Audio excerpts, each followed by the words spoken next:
बिस्मिल्लाहिर्रहमानिर्रहीम। आज हमारा जो टॉपिक है वो एसिड, बेस एंड साल्ट के हवाले से है। ठीक है कि हम एसिड क्या चीज़ है, बेस क्या चीज़ है और इसके साल्ट्स के बारे में हम थोड़ा डिस्कस करेंगे। ठीक है, एक्चुअली एसिड के हवाले से भी कुछ कॉन्सेप्ट है। यहाँ पे सबसे पहले हम इनके डिफरेंसेस देखते हैं कि एसिड जो है वो कलर का सोर कलर होती है। फॉर एग्जांपल उसके अंदर unripe citrus fruits and lemon juice की तरह होती है और उसकी प्रॉपर्टी क्या है, ब्लू लिटमस को रेड में टर्न करता है।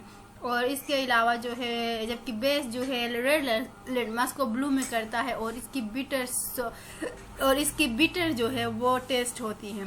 और इसके अलावा जो है वो कोरेसिव होते हैं एकदम ही, और जबकि बेस नॉन कोरेसिव होते हैं और वो देयर एक्वस सोल्यूशन, और उसकी जो एक्वस सोल्यूशन है वो इलेक्ट्रिसिटी को कंडक्ट करता है, जबकि दूसरे सोल्यूशन जो है aqueous solution conduct electric current को वो कंडक्ट करता है। और इसके अलावा जो एक है आर्हीनियस कॉन्सेप्ट क्या कहता है एसिड एंड बेस के हवाले से। ठीक है, आर्हीनियस कॉन्सेप्ट यही कहता है कि acid is a substance which dissociate in solution to give hydrogen ion. ठीक है, एसिड एक ऐसा सब्सटेंस है जो ब्रेक डाउन होके जो है वो हाइड्रोजन आयन प्रोड्यूस करता है, जैसे कि हाइड्रोजन है और ए है। ठीक है, ये जब डिसोसिएट होता है तो H+ में और A- में कन्वर्ट होता है, यानी ये एसिड है। जो डिसोसिएट हाइड्रोजन आयन देता है वो एसिड है। जैसा कि देखो हाइड्रोक्लोरिक एसिड इधर भी आयन दे रहा है, इधर भी आयन दे रहा है और नीचे भी आयन दे रहे हैं, तो उससे क्या कहते हैं, वो आर्हीनियस एसिड कहते हैं। ठीक है, और बेस वो होता है जो OH देता है। ठीक है, जैसे कि यहाँ पे इसकी ब्रेकडाउन होने की वजह सोल्यूशन में H नहीं बल्कि OH दिया है, इसने भी OH दिया है, तो ये आर्हीनियस बेस कहलाती है। ठीक है, हमारे पास कुछ एग्जांपल्स है। देखें, एसिड में हाइड्रोक्लोरिक एसिड है, नाइट्रिक एसिड है, सल्फ्यूरिक एसिड है, फास्फोरिक एसिड है। ठीक है, और इनकी जो आर्हीनियस की लिमिटेशंस क्या थे, the concept is applicable only in equal medium and does not explain nature of acid and base in non equal medium. यानी इसने जो बताया था वो सिर्फ इक्वल सोल्यूशन के बेस पे बताया था। अगर हम वो चीज़ें इम्प्लीमेंट करते हैं नॉन इक्वल सोल्यूशन पे तो उसमें ये चीज़ें नज़र नहीं आते हैं। फिर दूसरी लिमिटेशन क्या थी, according to the concept acid and base are only those compound which contain hydrogen and hydroxide ions. ठीक है, यानी इसके लिए आर्हीनियस की कॉन्सेप्ट पे अगर हम उसके बात पे अमल करते हैं तो इसका यही मतलब है कि वो सोल्यूशन में या हाइड्रोजन हो या OH हो। अगर इसके अलावा कोई दे रहे हैं, जैसे कि CO2 जब ब्रेकडाउन होते हैं तो ना OH देते हैं ना हाइड्रोजन देते हैं। इसी तरह अमोनिया पे भी जब उसके बारे में भी स्टडी किया तो फिर उसमें भी जो है ना H है ना OH है, ये थे तो बेसिकली यानी बेस ही। ठीक है, उसके मुताबिक OH देना चाहिए था। ठीक है, उसके बाद एक बोस्टिन लोरिस कॉन्सेप्ट है, उसने यही कहा and base is a substance that can accept a proton. ठीक है, उसने बेस को एक्सेप्ट कहा जबकि जो है एसिड को डोनर कहा। ठीक है, तो यही होता है। और इसके अलावा एक और कॉन्सेप्ट, यानी इसमें ये कहते हैं कि a conjugate acid is species form by accepting of proton. ठीक है, इसके मुताबिक, ठीक है, ये बोस्टिन लोरिन के मुताबिक जो है वो बेस जो है प्रोटॉन को क्या करता है, एक्सेप्ट करता है। ठीक है, जबकि एसिड क्या करता है, डोनेट करता है। तो conjugate acid is species form by accepting A proton. ठीक है, अगर वो बेस डोनेट करता है तो कंजुगेट जो एसिड बनेगा वो प्रोटॉन को एक्सेप्ट करने से बनेगा। ठीक है, ये देखें, ये एसिड है। ठीक है, ये एसिड है, ये बेस है, इसने प्रोटॉन एक्सेप्ट कर लिया तो ये कंजुगेट बेस बना। ठीक है, और ये प्रोटॉन जो है डोनेट किया है तो ये कंजुगेट एसिड बना। ठीक है, एसिड जो है वो डोनेट करता था और बेस जो है वो एक्सेप्ट करता था। इसी तरह यहाँ पे भी इसने जो है एक्सेप्ट कर लिया तो ये क्या बना, कंजुगेट एसिड बना, और इसने डोनेट किया तो वो कंजुगेट बेस बना। इसी तरह और भी यहाँ इस तरह के एग्जाम्पल से ये आप देख लें। और इसके अलावा आ जाते हैं लेविस कॉन्सेप्ट। लेविस का यही है कि एसिड जो है वो प्रोटॉन एक्सेप्टर है, ठीक है। An acid is substance molecules which can accept proton, ठीक है, जबकि बेस जो है वो डोनेट करते हैं, ठीक। इसका भी एग्जाम्पल है यहाँ पे, ये अपना इलेक्ट्रॉन इसको दे देता है, तो ये क्या होता है, लेविस एसिड होता है, और ये लेविस बेस होता है। जो एक्सेप्ट करता है वो एसिड, जो डोनेट करता है वो बेस, ठीक है। और ये चीजें थे। और इसके अलावा जो है लेविस बेस के कुछ एग्जांपल्स यहाँ पे बताए गए हैं, जैसा कि जो लेविस बेस वही होते हैं जो डोनेट को क्या करते हैं, जो इलेक्ट्रॉन्स डोनेट करते हैं। जैसे कि इसके ऊपर भी ये डोनेट, ये NH3 के ऊपर 2 इलेक्ट्रॉन डोनेट है, इसके भी 2, ये बेस कहलाते हैं, ठीक है, जो डोनेट करते हैं। और इसके अलावा जनरल प्रॉपर्टीज ऑफ एसिड जो है वो केमिकली प्रॉपर्टीज में, फिजिकल प्रॉपर्टीज यही है कि उनके physical properties of a substance have describe in beginning of this chapter, ठीक है। चैप्टर के शुरू में भी ये फिजिकल प्रॉपर्टीज बताए गए हैं।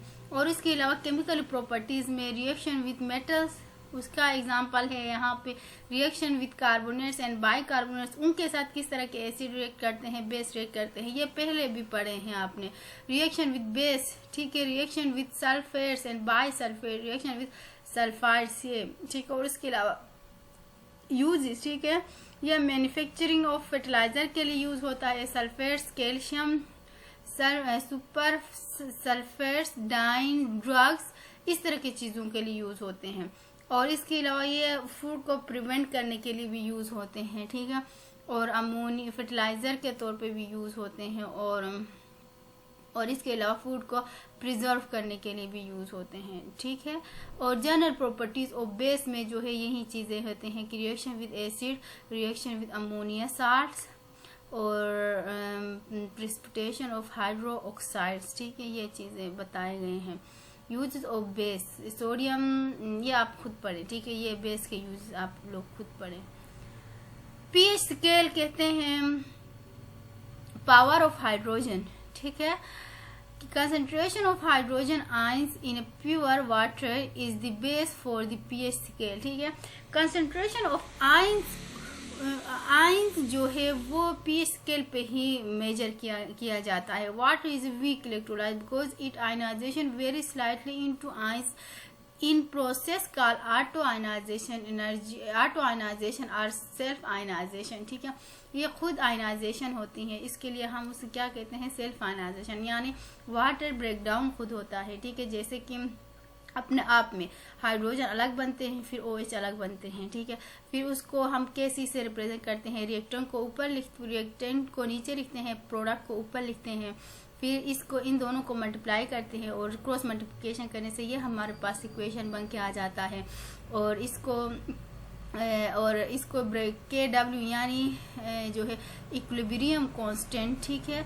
यहाँ पे इसके मतलब इतने पे वो अपने आप को ब्रेक डाउन करता है 815 सेंटीग्रेड पे। तो फिर H को अगर हम बाहर निकालते हैं, OH को इस तरफ करते हैं और तो फिर इसके साथ मल्टीप्लाई करते हैं, तो ये ना H इसके इक्वल है, तो हम इस H की जगह पे ये लिख सकते हैं, ठीक है। H इसके इक्वल है तो फिर H की जगह पर हम ये लिख सकते हैं, इसके ऊपर ये स्क्वायर करते हैं ना, ये जो 2 है इसके ऊपर ये स्क्वायर इसके साथ कैंसिल आउट होके फिर यही रह जाता है।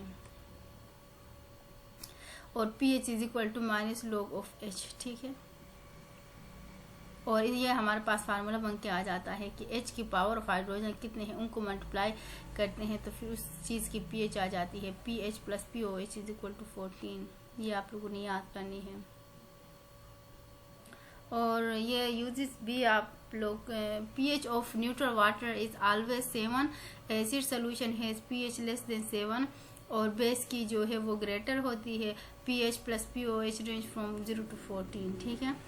और बेसिक या एसिडिक की नेचर को फाइंड आउट करने के लिए pH का यूज करते हैं। मेडिसिन के लिए micro particularly concentration of hydrogen के लिए यूज़ करते हैं, और इसके अलावा जो है वो बायोलॉजिकल ट्रीटमेंट के लिए भी उसका यूज़ करते हैं। Indicators are the organic compounds. They have color in acid and alkaline solution. Litmus is a common indicator. It is a red in acidic solution and blue in alkaline solution. ठीक है, इनकी indicators है ये. Each indicator has specific color and acid medium which change its pH to other color in basic medium. For example, phenolphthalein as indicator use करते हैं. Is colorless in strong acid solution and red in strongly alkaline solution. It change color at a pH of about 9. ये आप खुद पढ़े. ये indicator के तौर पे हम फिनोल्फथलीन का यूज़ करते हैं, ठीक है, किसी भी सोल्यूशन में. और यूनिवर्सल इंडिकेटर भी कुछ चीज़ें होते हैं जिनको हम यूनिवर्सल इंडिकेटर के तौर पे भी इस्तेमाल करते हैं. तो it is used to measure the pH of solution. Such a mixed indicator are called universal indicator or simple pH indicator. ठीक है. The pH of the solution can be measured by dipping a piece of universal indicator paper in the solution. The pH is then found by comparing the color obtained with color chart. ठीक है, ये है universal colouring of universal indicator की. और pH meter यही है, ये आप लैब में आप आगे आप लोगों को समझ में आ जाएगा. ठीक है, तो साल्ट्स के बारे में फिर हम नेक्स्ट टाइम हम डिस्कस करेंगे साल्ट्स क्या चीज़ है. ठीक है, ये हमारा जो है वो लास्ट टॉपिक होगा साल्ट्स के हवाले से. ठीक है, एक्चुअली साल्ट जो है वो सल्फेट्स, बाईसल्फेट्स, कार्बोनेट्स, ये सब साल्ट्स होते हैं. ठीक है, salts are made up of positive ions, cations and negative ions, anions. cations और anions से मिलकर बने हुए होते हैं. ये जो एग्जांपल है ये salts हैं. ठीक है, salts are the ionic compound generally formed by neutralization. Acid और salt मिलके एसिड और वाटर, एसिड बेस और एसिड को मिक्स करते हैं तो salt and वाटर बनता है. ठीक है, ये salts मतलब एसिड और बेस की रिएक्शन से बन जाता है. तो जो वाकई चीज़ें हैं वो आप खुद रीड आउट करें. Thank you so much for listening me.